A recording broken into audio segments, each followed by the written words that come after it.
ரத்தின வியாபாரிக்கு மாலை இடுதல். புட்கரத்தீவில் சம்புநாதன் என்னும் அரசன் சம்புநாதபுரம் என்னும் நகரத்தை ஆட்சி செய்து வந்தான். அவனுக்கு ஏலக்கரம்பை என்ற பெயருடைய மகள் ஒருத்தி இருந்தாள். சம்புநாதன் ஒரு நாள் தன் மகளை பார்த்து, மகளே, நீ திருமணம் செய்து கொள்ளும் பருவத்தை அடைந்து விட்டாய். ஆகையால் நீ யாரை மனம் கொள்ள விரும்புகிறாய் என்று கேட்டான். அதற்கு அவள், தந்தையே, யாரையும் நான் பார்க்காமல் எவ்வாறு முடிவு கூறுவது? 56 நாட்டு அரசர்களுக்கும் சுயம்பர ஓலை அனுப்பி வரவழையுங்கள். அவர்களில் யாரை எனக்கு பிடிக்கிறதோ அவரை நான் மணந்து கொள்கிறேன் என்றாள் ஏலக்கரம்பை. எல்லா நாட்டு அரசர்களுக்கும் சுயம்பர செய்தியை அனுப்பினான் சம்புநாதன். குறிப்பிட்ட நாளில் அனைவரும் வந்து சேர்ந்தனர். திருவிழா கோலமாக நகரம் காட்சியளித்தது. அப்பொழுது எதிர்பாராமல் விக்ரமாதித்தன் அந்த நகரத்துக்கு வந்து சேர்ந்தான். நகரத்தின் அலங்காரங்களையும் அரசர் முதலானோர் திரண்டு வந்திருப்பதையும் கவனித்தான். அங்கே என்ன நிகழ்ச்சி என விசாரித்தான். அரசன் சம்புநாதன் மகள் ஏலக்கரம்பைக்கு சுயம்பரம் நிகழப்போவதை தெரிவித்தனர் மக்கள். அதை தெரிந்து கொண்ட விக்ரமாதித்தன் தானும் ராஜசபைக்கு போக விரும்பினான்.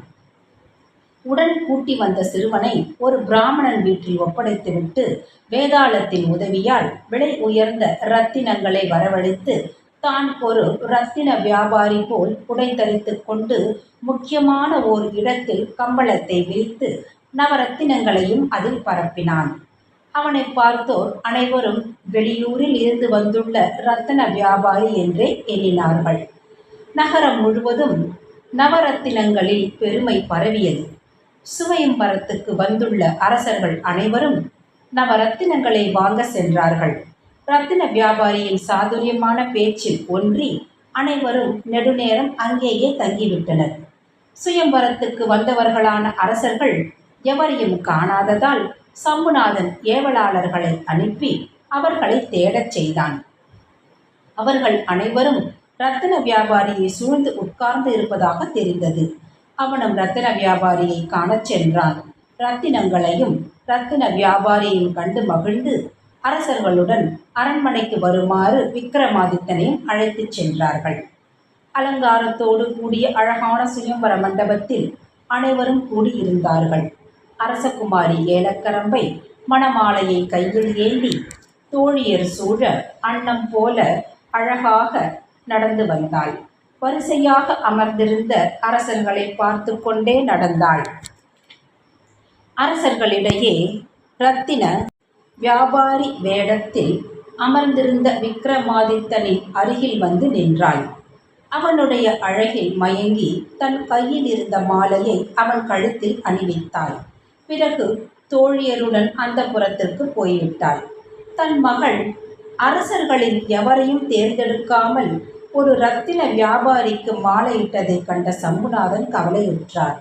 வருத்தம் தோய்ந்த முகத்தோடு அந்த புறம் சென்று மகளை கண்டு அரசர்களை புறக்கணித்து இரத்தின வியாபாரியை தேர்ந்தெடுத்தது ஏன் என்று அவளிடம் கேட்டார்.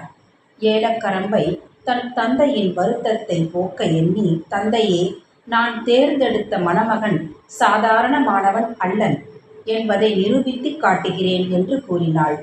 சம்புநாதன் இரத்தின வியாபாரியை அழைத்து வந்து மணமேடையில் உட்கார செய்து அவன் எதிரே திரை சீலை ஒன்றை தொங்கவிடச் செய்தான்.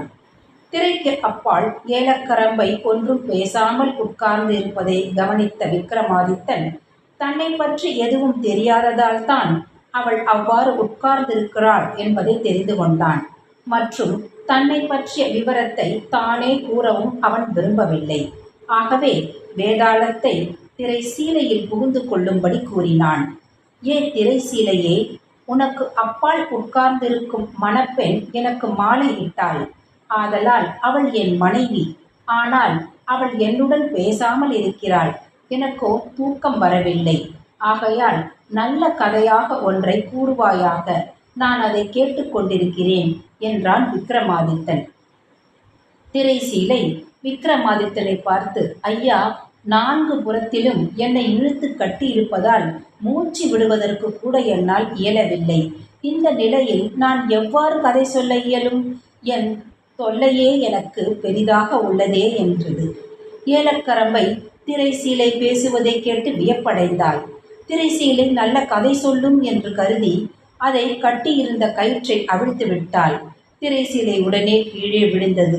திரைசீலையே, உன் தொல்லையை கண்டு மனம் இறங்கி அரசகுமாரி உன் கட்டுகளை அவிழ்த்து விட்டாள் அல்லவா?